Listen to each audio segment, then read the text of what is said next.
Política y fe, vista de otra manera. Damos inicio. Un personaje influyente, empresario, académico y líder religioso salvadoreño. A lo largo de su vida, destacó en múltiples áreas que marcaron la historia reciente del país. Se fue como vivió, con la convicción de un patriota y la precisión de un genio, dejando tras de sí un legado de ciencia, fe y un poder que, años después de su partida, sigue transformando a El Salvador desde la raíz. En el mundo hay suficiente riqueza para satisfacer las necesidades de todos, pero no para satisfacer las codicias de algunos. Dr. Armando Bukele Catán.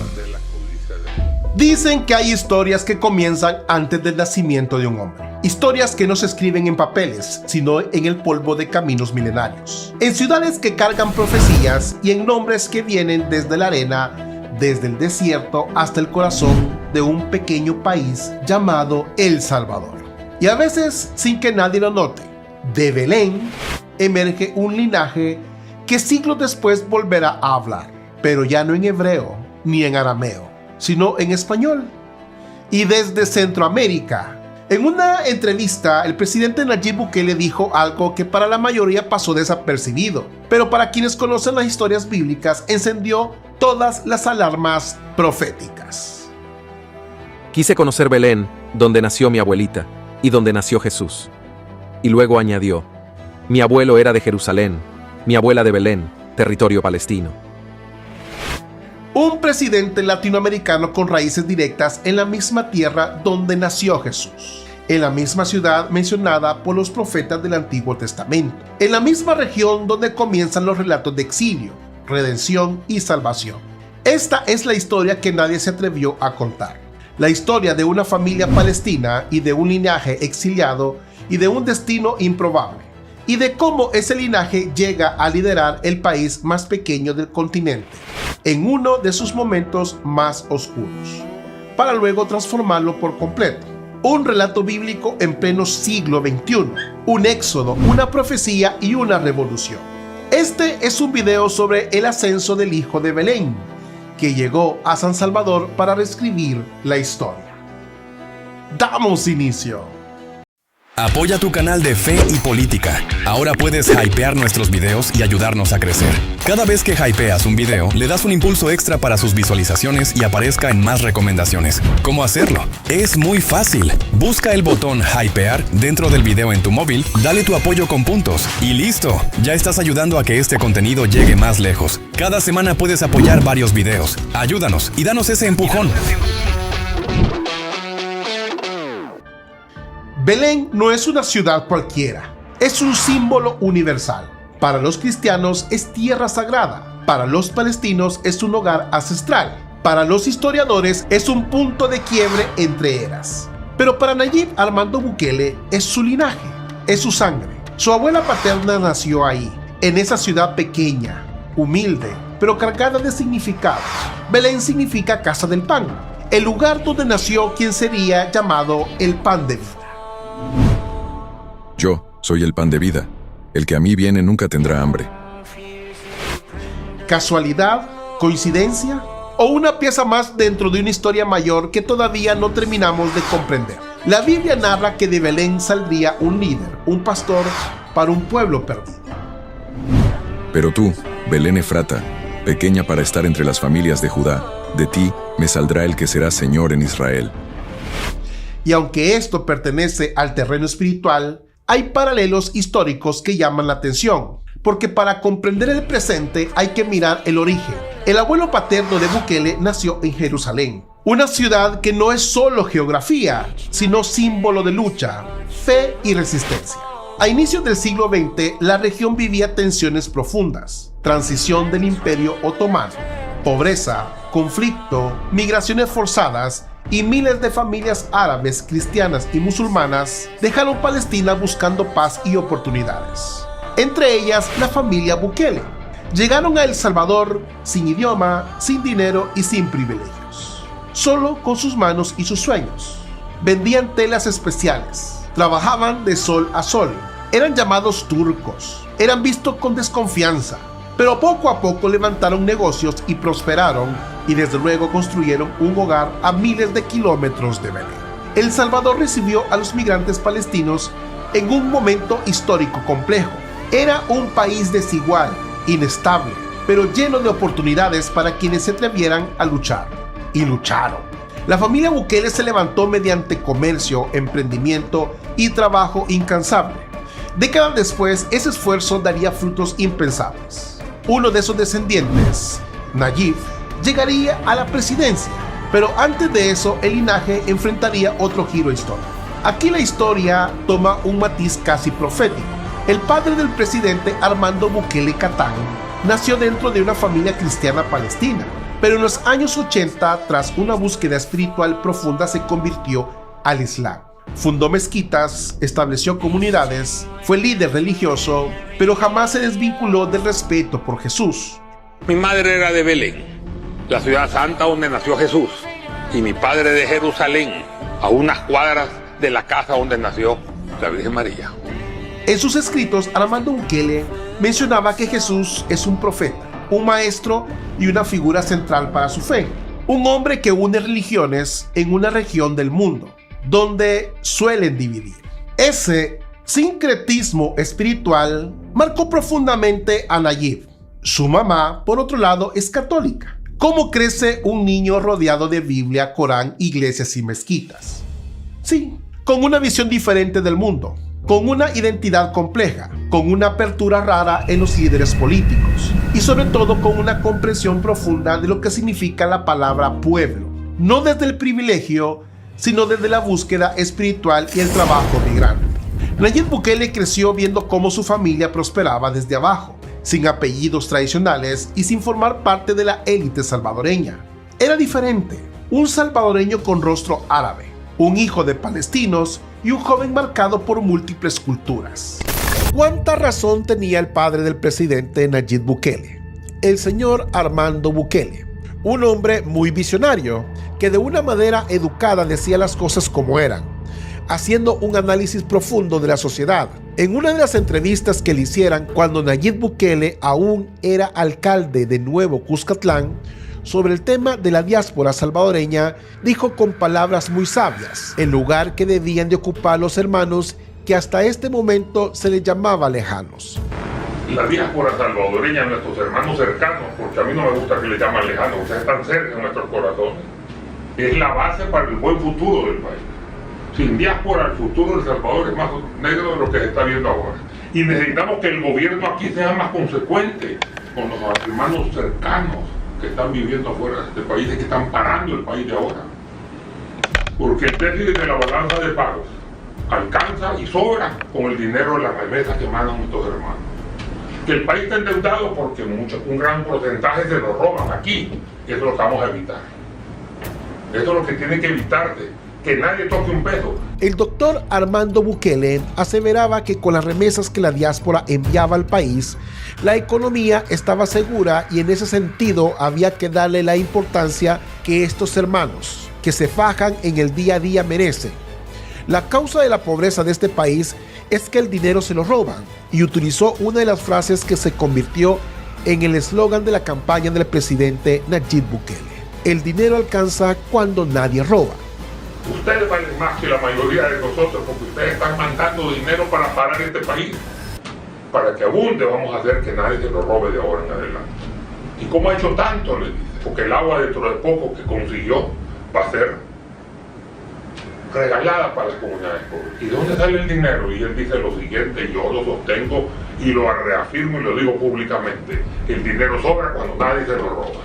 Para que el país salga adelante, según el entrevistado, se necesitaba de un cambio de mentalidad y se refería a las ideologías de aquellos grupos poderosos que tenían dominado el país. Este análisis no era errado. Para nadie es un secreto que había un número muy limitado de familias en El Salvador que eran las que dictaban las formas que se tenían que enfocar el quehacer político. Estos eran quienes llevaban los candidatos a la presidencia, eran quienes proponían las ternas a diputados para que estando en el poder respondieran a sus intereses particulares. Estos grupos que mediante diferentes instituciones y fundaciones se dedicaban también al análisis político y daban la impresión que siempre el país estaba creciendo cuando en realidad se encontraba en un verdadero atolladero.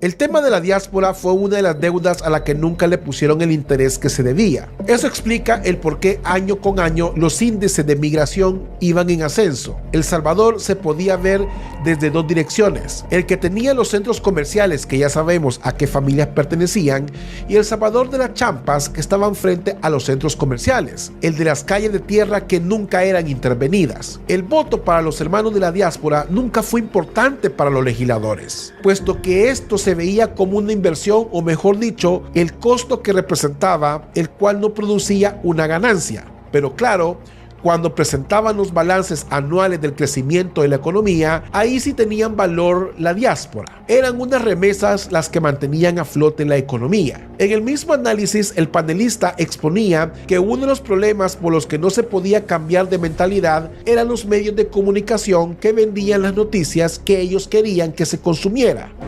Entonces yo digo, ¿para qué le voy a tener miedo al diario de hoy si para empezar ya el papel ya la gente, la nueva juventud, o la juventud ya no quiere papeles? Mis hijos ven papeles porque son de entre 20 y pico años y 30 y pico, pero la juventud es 8, 10, 12, 14, 15 años. Los papeles me los dejan en mi oficina, tengo que mandarles un email o mandarles un recado. Este es el futuro del mundo, tenemos que unirnos y trabajar. Hablar del presidente Nayib Bukele es hablar de los mejores presidentes que han pasado por El Salvador, y sin duda alguna entraría entre los mejores 10 de la historia de todo el mundo. Pero esto no hubiese sido posible si el presidente no hubiese tenido un maestro que, al igual que Jesús en el taller de Nazaret tuvo como ejemplo de padre y modelo a San José, Nayib Bukele tuvo al doctor Armando Bukele. Pero ¿por qué vamos a hablar del padre del presidente de la República? Es muy sencillo, porque él ha sido modelo para que el presidente, como su formador y la de sus hijos, también fue un profeta en nuestra tierra, donde sus palabras no pueden quedar en el olvido, especialmente aquellas que hoy en día parecen quedar como anillo al dedo a muchos que hoy guardan silencio. Pero hay que hacer claro, la codicia no es un defecto exclusivo de los empresarios. Es una característica general negativa del ser humano. Abunda también en los dirigentes políticos. El 4 de junio del año 2015, el doctor Armando Bukele, dentro de su intelectualidad, sabiduría y visión política, decía lo siguiente. Muchas veces, el salario de los asesores de la Asamblea, que aparenta ser alto, es muchísimo menor, la diferencia le queda al diputado. En el año 2024, parece que esta historia se repite de nuevo, aunque no tengo las pruebas, pero tampoco tengo dudas. El doctor Armando Bukele parece que dentro de su visión política describía a la perfección los casos que pasaban en los partidos Arena y FMLN en su debido momento.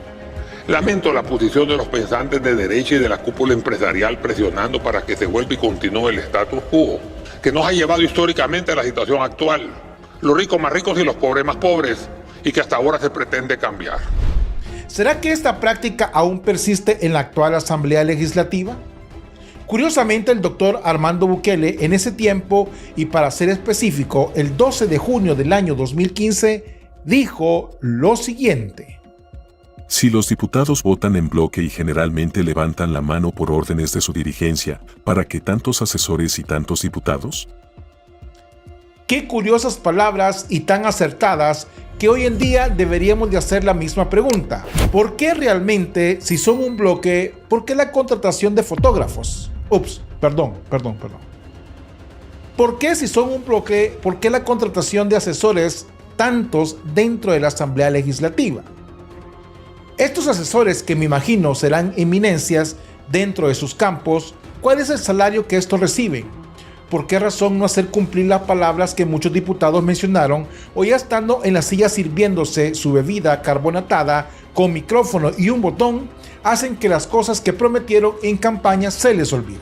Este debería ser un caso de estudio, desde luego clínico, en donde la amnesia se adquiere cuando levantan la mano y adquieren un juramento como padrastros de la patria. ¿Y saben qué?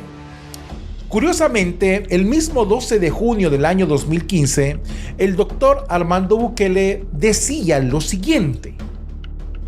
Si dificultaron la votación individual en la Asamblea Legislativa y obligaron a votar en bloque, los asesores de los diputados deben pagarlos los partidos. ¡Guau! Sabias palabras y muy acertadas, que si esto de que los partidos políticos con la deuda política, que no son 2 coras, que reciben, desde luego, deberían de aplicar este concepto, porque con esto sí que hubiera un gran ahorro para el Estado y el presupuesto de cada diputado pudiera ser inclusive hasta bajarse a unos $5,000. Debido a que los partidos políticos reciben millonarias sumas en deuda política, con esto se matarían 2 pájaros de un tiro. Se reduce el gasto presupuestario en la Asamblea, en donde se puede ocupar para más becas como la propuesta del presidente Nayib Bukele, no la de ustedes. No se equivoquen. Y así los partidos políticos aprenden a contratar al personal necesario para poder administrar sus bancadas dentro de la Asamblea Legislativa. Los partidos políticos se convertirán en administradores políticos y aprenderán a no despilfarrar puestos políticos, asistentes fotográficos, asistentes en comunicaciones institucionales o asistencia de YouTube. De diputados, donde no saben cómo justificar a los asesores cualificados, que parece que de esto dentro de la Asamblea hay muy pocos. Nuevas ideas, al ser el partido del pueblo, tenemos que ver y trabajar para que esta historia no se vuelva a repetir y decirle directamente al partido que en el año 2027 los nuevos rostros tendrán una gran responsabilidad para recobrar la confianza perdida por parte de los diputados actuales, y que los nuevos lleguen con la visión de que la política es para servir al pueblo a través de políticas públicas que beneficien a la población y no servirse ellos. Ya Mahatma Gandhi lo decía: en el mundo hay suficiente riqueza para satisfacer las necesidades de todos, pero no para satisfacer la codicia de algunos.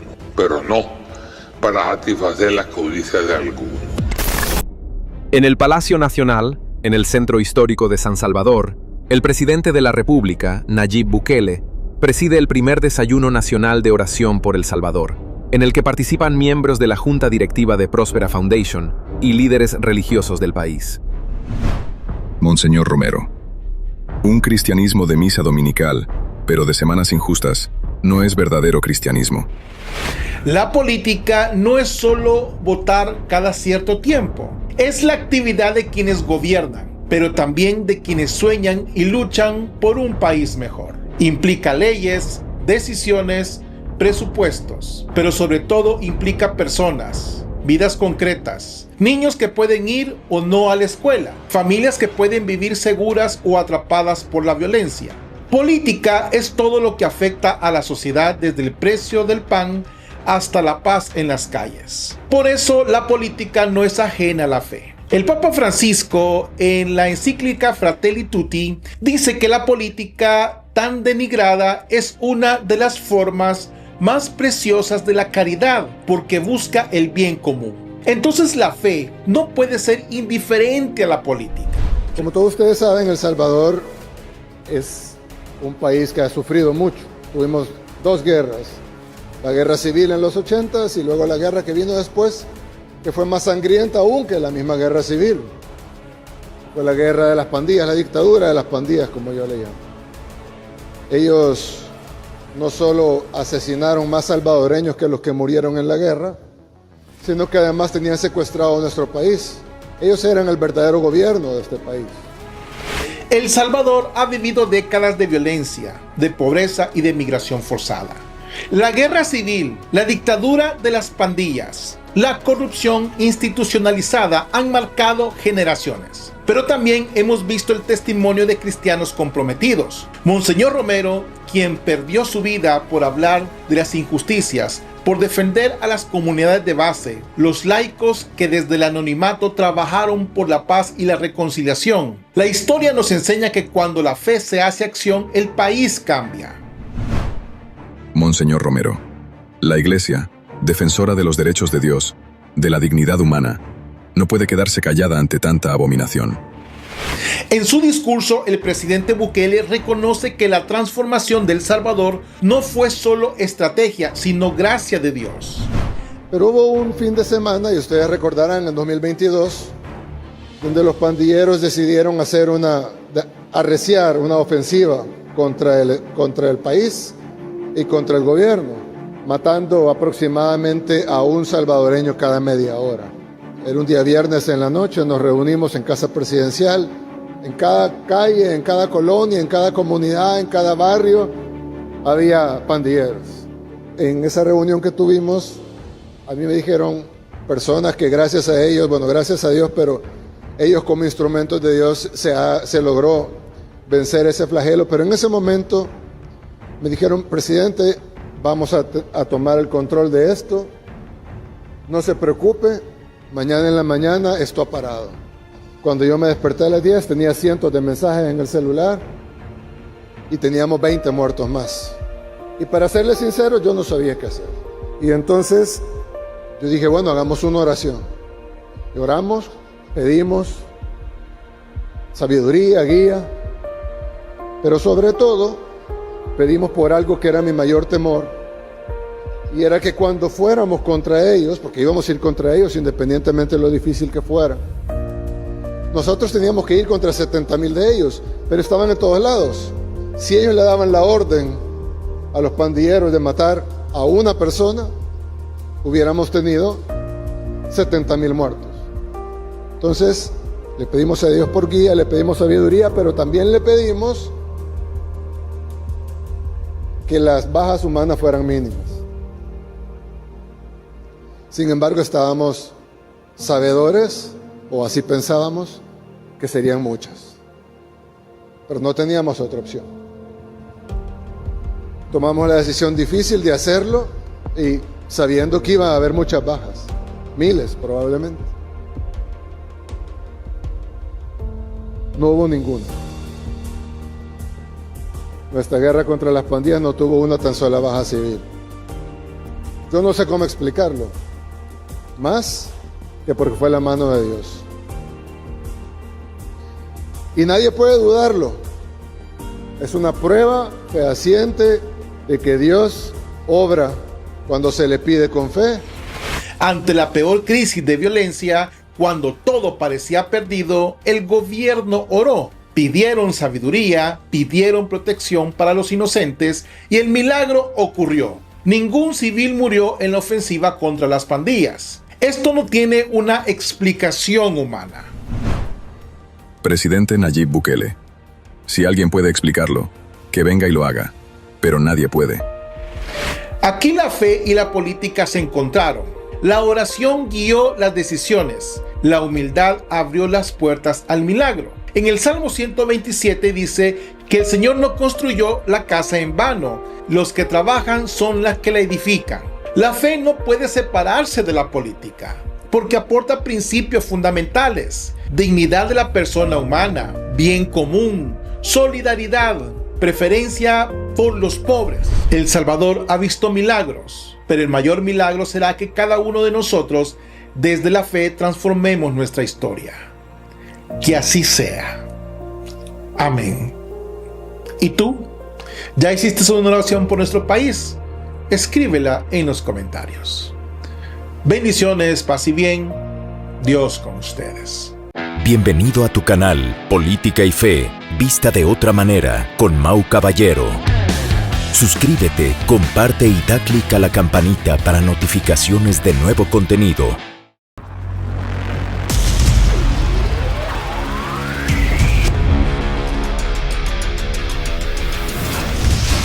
Política y Fe, vista de otra manera.